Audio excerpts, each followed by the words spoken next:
Drama की starting में हम हैंगू को देखते हैं जहां वो एक कार से उतर रहा है। उसके साथ में बहुत सारे गार्ड्स हैं। हैंग का सेक्रेटरी उसे बता रहा है कि यहाँ पर बहुत सारी लड़कियां अवेलेबल हैं। इस पर हैंग कहता है कि मेरे लिए वो लड़की ढूंढो जो साफ सुथरी हो। वो अंदर जा ही रहा होता है तभी पीछे से मिया आ जाती है और आवाज लगाते हुए कहती है क्या मैं आ सकती हूँ। अभी हैंग का मैनेजर कहने लग जाता है कि तुम कौन हो और यहाँ पर कैसे आ गई, तुम्हें पता भी है ये कौन है। अभी मैंग हैंग का हाथ पकड़ते हुए कहती है कि मैं क्लीन हूँ, कुछ मेरे बारे में भी सोच सकते हो। देखते ही उसका मैनेजर कहने लग जाता है कि सर का हाथ छोड़ो, तुम्हारे हाथ गंदे हैं। हैंग उसको इशारा कर देता है चुप होने के लिए। फिर हैंग मिया से कहता है कि तुम आ सकती हो और जाकर पहले बात ले लो। हैंग का सेक्रेटरी उसे अपने साथ आने के लिए कह देता है। हम मिया को देखते हैं जो याद कर रही होती है कैसे हॉस्पिटल वालों ने इसे फोन करके कहा था अगर तुमने अपने ब्रदर के बिल नहीं भरे तो उसे हॉस्पिटल से निकाल दिया जाएगा। ये हॉस्पिटल है, कोई चैरिटी नहीं। हॉस्पिटल के बिल पे करने के लिए वो एक बार में काम करने के लिए भी गई थी, पर एक आदमी ने कैसे उसके साथ बदतमीजी करना शुरू कर दी थी। जब वो नहीं मान रहा था तो उसने वाइन बोतल से उसका सर फोड़ दिया था।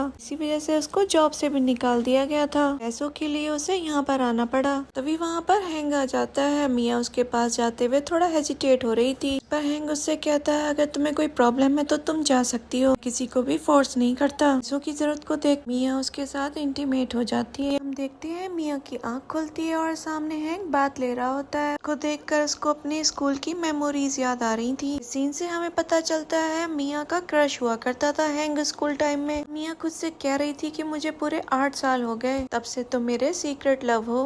हैंग मिया के पास आकर कहता है क्या बात है, ठीक से नींद नहीं आई तुम्हें। और मिया उससे कहने लग जाती है कि मैं पार्ट टाइम जॉब करती हूँ इसलिए मुझे अपनी जॉब पर जाना है। हैंग जब बैठ जाता है तो मिया उसके पास रात की पेमेंट के लिए अपना फोन लेकर खड़ी हो जाती है। कहता है कि पहले तो मुझे फ्रेंड रिक्वेस्ट भेजो, उसके बाद पेमेंट कर दूंगा। बट उसके बाद भी हैंग उसको पेमेंट नहीं करता। बाद मिया अपना बैग लेकर वहाँ से जा ही रही होती है तभी हैंग उससे कुछ कहने ही वाला होता है। उससे पहले ही मिया कहने लग जाती है कि आप बिल्कुल भी परेशान मत हो, नेक्स्ट टाइम आपको परेशान नहीं करूंगी। फिर मिया को हम उसके ऑफिस में देखते हैं जहाँ पर वो हैंग की प्रोफाइल चेक कर रही थी। वहाँ पर उसकी कलीग उसके नेक का निशान नोटिस कर लेती है। फिर मिया कहने लग जाती है कि मुझे एलर्जी हो गई है। पर उसकी कलीग कहती है अगर तुम्हारा बॉयफ्रेंड है तो ये तो बहुत अच्छी बात है, अभी तो तुम्हारे साथ है जो तुम्हारी केयर करेगा। तुम्हारे लिए बहुत ज्यादा हैप्पी हूँ क्योंकि तुम्हारे पेरेंट्स के जाने के बाद तुम्हारा भाई हॉस्पिटल में है तो तुम बिल्कुल अकेली हो। उसके बाद मिया के फोन में एक मैसेज आता है जो हैंग का था। उसने उसको एक लोकेशन सेंड की थी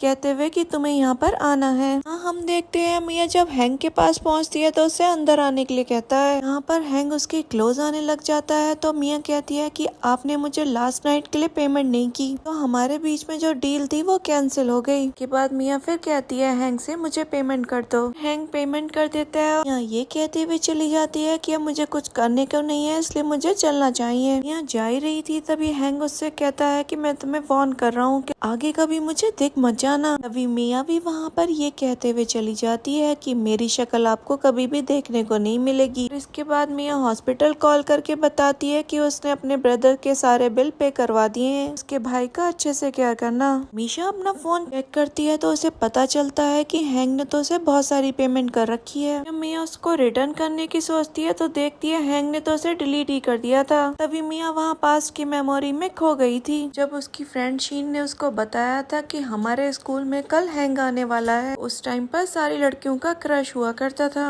शीन हैंग के बारे में बताने लग जाती है कि वो IT स्टूडेंट है और बहुत ही ज्यादा स्मार्ट है। के बाद हम देखते हैं शीन और मिया अपने टेरेस पर खड़ी थी। तभी वो दोनों ऊपर से देखती हैं उस कार में से लाइला निकलती है। उसे देखकर शीन कहने लग जाती है कि इसका हैंग के साथ अफेयर चल रहा है, इसे हमेशा महंगे महंगे गिफ्ट्स के साथ देखो। इस दौरान मिया को किसी का कॉल आता है। उसे पता चलता है कि उसका जॉब लग गई है पार्ट टाइम। ये बात वो शीन को बताती है तो शीन उससे कहती है कि बहुत ध्यान से रहना, जहाँ तुम्हारी जॉब लगी है वो जगह कुछ ठीक नहीं है। पर मिया कहती है कि तुम मेरा कितना ध्यान रखती हो। इसके बाद हम मिया को उसकी जॉब वाली जगह पर देखते हैं। वहाँ पर उसके बॉस उसको सारे इंस्ट्रक्शंस दे रहे थे। नेक्स्ट हम मिया को देखते हैं, जब वो जा रही थी तभी उसके आगे 2 गार्ड्स आ जाते हैं। को देखकर मिया कहने लग जाती है कि मेरा रास्ता छोड़ो। भी वहाँ पर लेना आ जाता है जिसके सर पे बियर बॉटल मार दी थी मिया ने। वो मिया से कहने लग जाता है कि तुम कहीं पर भी भाग कर नहीं जा सकती। ये कहते हुए उसको टच करने लग जाता है। भी मिया उसका हाथ झटक देती है। भी मिया उससे कहती है अगर तुमने मुझे नहीं जाने दिया तो मैं पुलिस को कॉल करूंगी। लेकिन चैंग उसकी एक नहीं सुनता और उसे परेशान करने लग जाता है। भी चैंग का बॉडीगार्ड कहता है कि ये लड़की यहाँ पर बहुत ज्यादा शोर मचा रही है, इसलिए यहाँ पर आसपास के लोग निकल आएंगे और आपके बिजनेस पर इफेक्ट पड़ेगा। पर चैंग कहता है कि इसको उठाकर कार में ले चलो। गार्ड उसको धमकाते हुए वहाँ से ले जा रहे थे, तभी उनकी आंखों में ब्लैक पेपर स्प्रे कर देती है और उनसे पीछा छुड़ा के वो भागी रही थी। तभी सामने से हैंक को आता हुआ देख लेती है। हैंक को आवाज लगाने वाली थी, तभी गार्ड उसका मुंह बंद करके उसके सामने खड़े हो जाते हैं और बताने लग जाते हैं कि ये वुमेन यहाँ पर आकर लिन को परेशान कर रही थी, इसलिए इसको हम पकड़ कर ले जा रहे हैं। अभी हैंक का सेक्रेटरी कहता है कि तुम्हारा बॉस बहुत ज्यादा कायर है जो एक वुमेन से डर गया, उसके पीछे इतने सारे लोग लगा रखे हैं। अभी उसकी नजर मिया पे पड़ जाती है। वो हैंक को बताता है कि मुझे मिस मिया जैसी लग रही है। हैंक याद करने लग जाता है कैसे मिया उससे कह के गई थी कि वो उसको अपनी शक्ल कभी नहीं दिखाएगी। वहाँ से जा ही रहा था तभी मिया अपना हाथ छुड़ाकर उसके पास आ जाती है। हैंक से खुद की हेल्प करने के लिए कहती है। इस पर हैंक कहता है कि ठीक है मैं तुम्हारी हेल्प करूंगा, लेकिन इसके लिए तुम्हें कुछ करना होगा। अभी हैंक अपने गार्ड्स को इशारा कर देता है और उन लोग की धुलाई कर देते हैं। हैंक फिर मिया को उठाता है और वहाँ से ले जाता है। फिर हम मिया को हैंक के पास देखते हैं जहाँ पर उससे पूछ रहा था कि तुम वहाँ पर क्या कर रही थी। मिया बताती है कि वो वहाँ पर पार्ट टाइम जॉब के लिए गई थी। फिर पूछता है कि वो तुम्हें क्यों पकड़ रहे थे। इस पर मिया कहती है कि मैंने उसके सर पर वाइन बॉटल मार दी थी। ये सुनकर हैंक मिया से कहने लग जाता है कि तुम ऐसी जगहों पर काम करती हो, तुम्हें पैसे की प्रॉब्लम है क्या। अभी हैंक मिया से कहता है कि मैं तुम्हारे पैसों की कमी पूरी करूंगा, लेकिन उसके लिए तुम्हें मेरी बन के रहना होगा।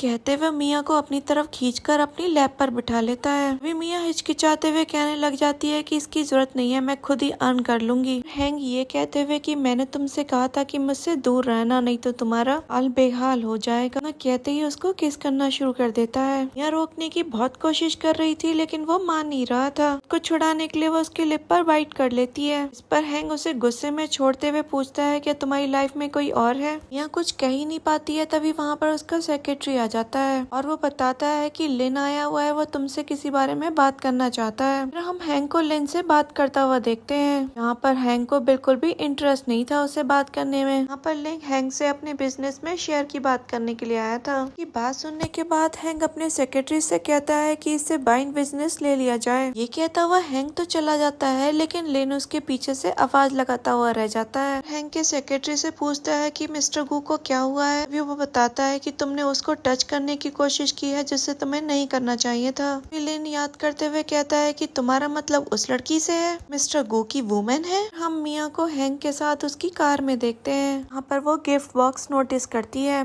हैंक कहता है कि तुम इसे ले सकती हो। मिया कहती है कि नहीं मुझे नहीं चाहिए। कहने लग जाता है कि जब से कार में बैठी हो इसी को घूर रही हो। मिया अपने मन में सोचने लग जाती है कि लाया तो किसी और के लिए है और दे मुझे रहा है। तभी हैंक मिया से कहता है कि कल मुझे हॉस्पिटल जाना है अपना रूटीन चेकअप कराने के लिए, तुम भी मेरे साथ चलना। पर मिया कहती है कि मुझे किसी भी चेकअप की जरूरत नहीं है, मैं बिल्कुल फिट और हेल्दी हूँ। हैंक उससे कहता है कि मैं नहीं चाहता उस रात के बाद तुम्हें कुछ भी हो। पर मिया थोड़ा हेजिटेट दिखती है। हैंक ड्राइवर को गाड़ी ड्राइव करने के लिए कह देता है। यहाँ पर मिया हैंक को थैंक्स बोल रही थी उसे ड्रॉप करने के लिए। हैंक मिया से कहता है कि नेक्स्ट टाइम ध्यान रखना, अगर लिन तुम्हें परेशान करे तो इसके गाल पर एक स्लैप देना। सुनकर मिया के फेस पर स्माइल आ गई थी। उससे ये भी कहता है अगर तुम्हें कभी भी जरूरत हो तो तुम मुझे कभी भी कॉल कर सकती हो। पर मिया कहती है कि हाँ मैं बिल्कुल ध्यान रखूंगी और उसको थैंक्स बोलकर वहाँ से चली जाती है। जाने के बाद सेक्रेटरी हैंक से कहने लग जाता है कि अगर लाइला को पता चल गया मिया से मिल रहे हो तो कहीं मिसअंडरस्टैंडिंग ना हो जाए। पर हैंक कहता है कि ऐसी कोई बात नहीं है। फिर हम मिया को हैंक के साथ हॉस्पिटल में देखते हैं जहाँ पर उसका चेकअप की रिपोर्ट आती है और उसको बताती है कि तुम बिल्कुल फिट और हेल्दी हो, थोड़ी सी एनीमिक हो इसलिए अपना ध्यान रखना। फिर कहने लग जाती है कि आफ्टर मैरिज वाले चेकअप कर लेते हैं। सुनकर मिया कहती है कि मुझे इस टाइप के किसी भी चेकअप की जरूरत नहीं। हम नर्स उसको सजेशन देती है अगर तुम्हारा बॉयफ्रेंड करा रहा है तो तुम्हें भी चेकअप करा लेना चाहिए। अभी हम मिया को हैंक के साथ बाहर देखते हैं। वहाँ उससे पूछता है कि नर्स तो सिर्फ तुमसे चेकअप की बात कर रही थी, तो तुम क्यों शर्मा रही थी। मिया कहती है कि ऐसी बात नहीं है, अब सब चेकअप हो गए हैं तो मैं अब घर जाना चाहूंगी। वहाँ पर हैंक का सेक्रेटरी आ जाता है और उससे कहता है कि सर कार रेडी है, पर हैंक ने अपने सेक्रेटरी को इशारा कर दिया था। अभी सेक्रेटरी मिया से कहने लग जाता है कि हम आपको ड्रॉप कर देते हैं, पर मिया बताती है कि वो बाइसिकल लेकर आई है, उसको थैंक्स बोलकर वहाँ से चली जाती है। कि जाने के बाद उसका सेक्रेटरी उससे पूछता है कि आपके पास में अपना पर्सनल डॉक्टर है, मिया को लेकर पब्लिक हॉस्पिटल में क्यों आए। हैंक कहता है कि मिया को सिर्फ यहीं के रिजल्ट्स पर यकीन है। पर हम शीन को देखते हैं जो